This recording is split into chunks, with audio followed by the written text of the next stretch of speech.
A culpa é da Premier League. Será mesmo? O fato de termos jogadores em equipes que não são da primeira prateleira e que jogam na Premier League explica a fase atual do futebol brasileiro? Eu não sei. Vamos olhar para a escalação da Argentina para a gente comparar, para ver se é isso mesmo? Antes, dá o like, se inscreve aqui em todos os canais da TNT Esportes. Não esqueça de ativar o sininho para não perder os vídeos e lives que rolam por aqui. Eu tenho visto esse debate crescer, né? Colegas têm emitido opiniões nessa direção, muito torcedor já fala disso há tempos.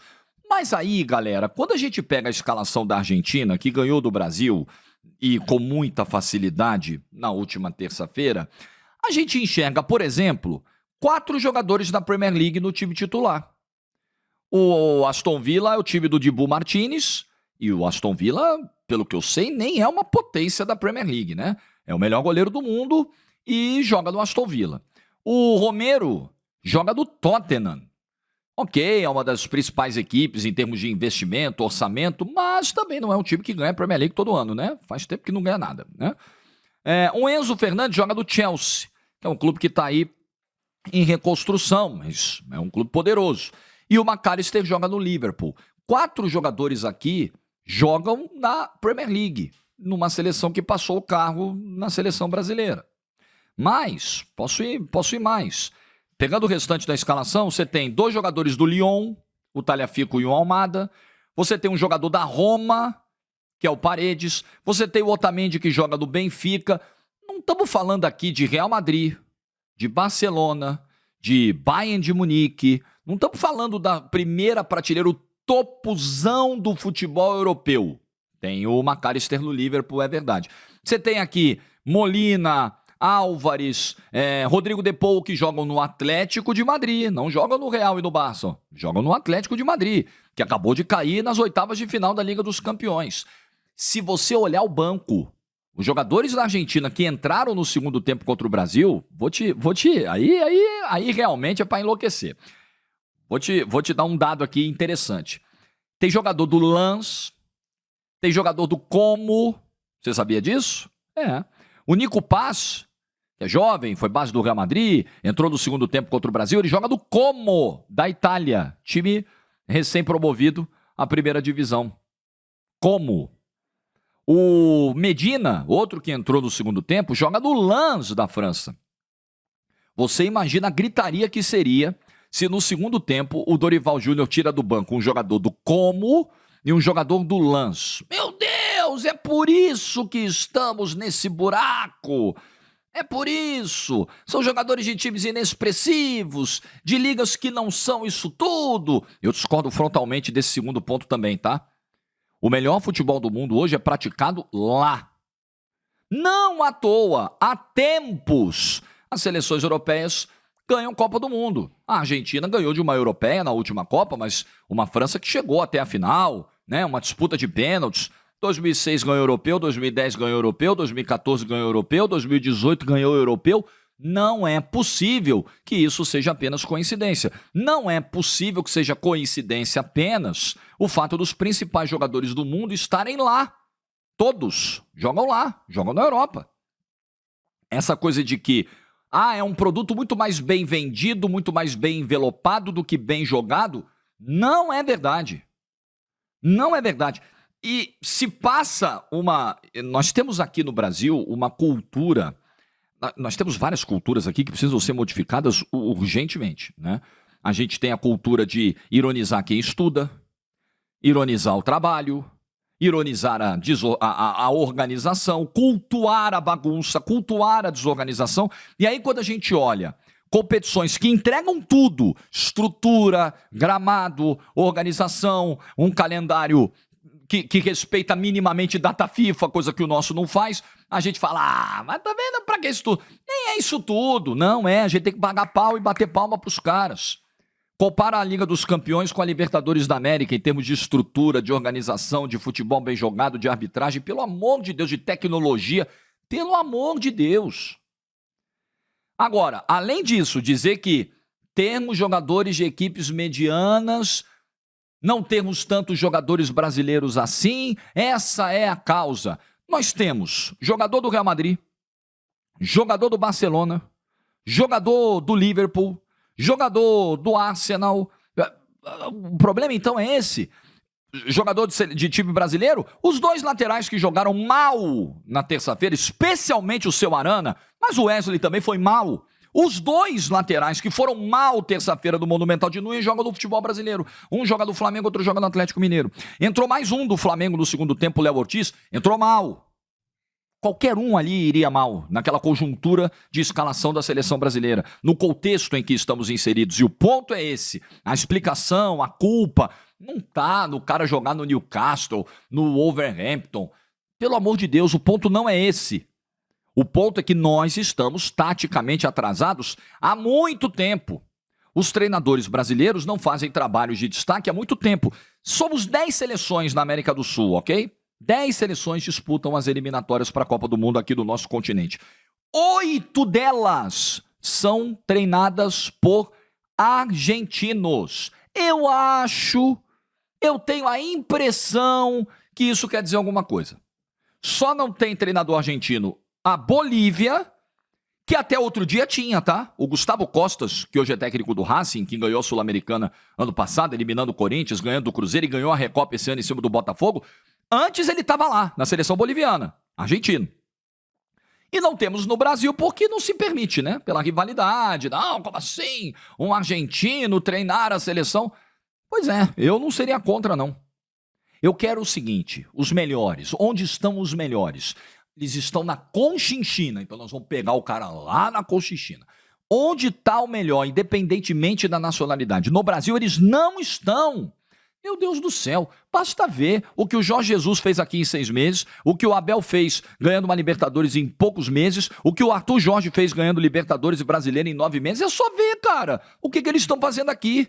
E é só ver a nossa safra. Porque, beleza, tem uma reunião amanhã na CBF para discutir a continuidade do Dorival. Pode ser que caia o Dorival, o Rodrigo Caetano, a estrutura toda do departamento de futebol pode ser que amanhã caia. Ok. Aí você vai mandar o Dorival embora. O Ancelotti está no meio da Champions. Tem um Mundial para disputar no meio do ano. Tem contrato até 2026. Eu não acredito na possibilidade do Ancelotti dar sim para a seleção brasileira agora. Então, vamos olhar para o mercado interno. O que nós temos aqui, gente? O Felipe Luiz. Felipe Luiz começou ontem um trabalho do Flamengo.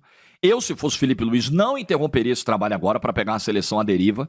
Um trabalho que pode ser histórico, com perspectivas de títulos, no plural, muito grandes para o Flamengo nesse ano. E a gente ainda tem uma amostragem pequena do Felipe Luiz nesse primeiro nível como técnico.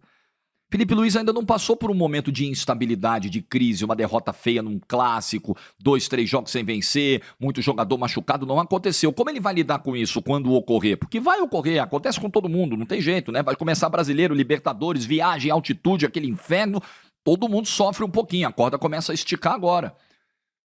Não sei se é o momento de você falar em Felipe Luiz, talvez para o futuro, mas não agora. O que mais você vai olhar no nosso mercado aqui? Rogério Ceni, ele trocaria o projeto do Bahia, um projeto de muito investimento, né, sendo construído ali para o médio e longo prazo, pela seleção brasileira nesse estágio? Não sei. O que mais nós temos aqui para olhar? Mano Menezes?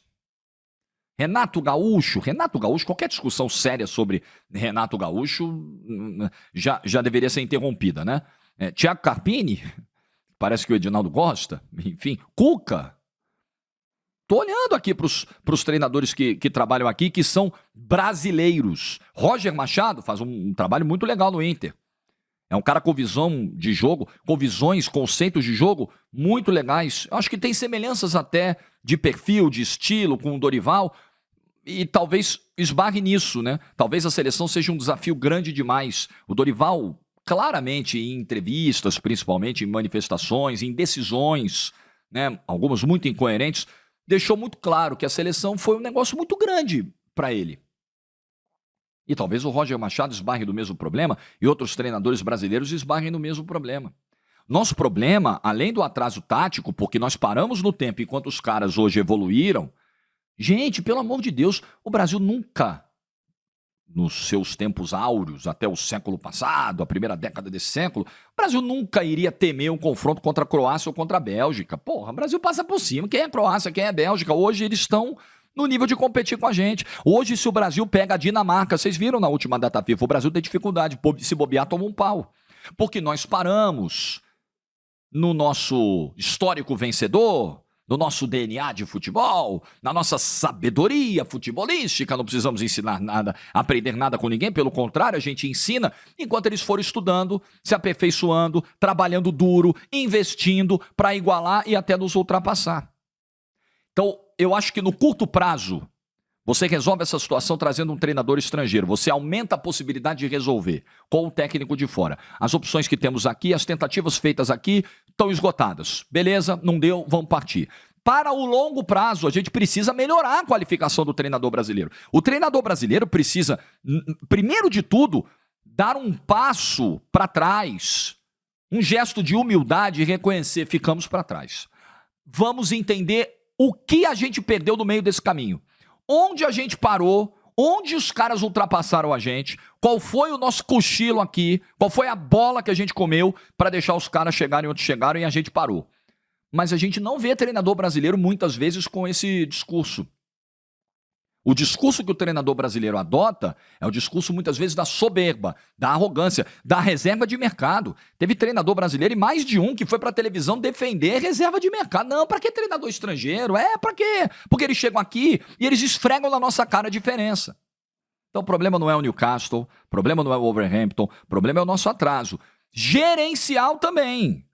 Porque enquanto a seleção, enquanto a CBF, o futebol brasileiro é comandado por um sujeito com a incompetência do Edinaldo Rodrigues, a gente tem calendário ruim, a gente tem data FIFA desrespeitada, arbitragem caótica, uma gestão pavorosa da seleção brasileira, erros atrás de erros, de alguém que não entende do que está fazendo, entende muito de política, de articulação política, sabe muito, mas de bola, de futebol, pouquíssimo.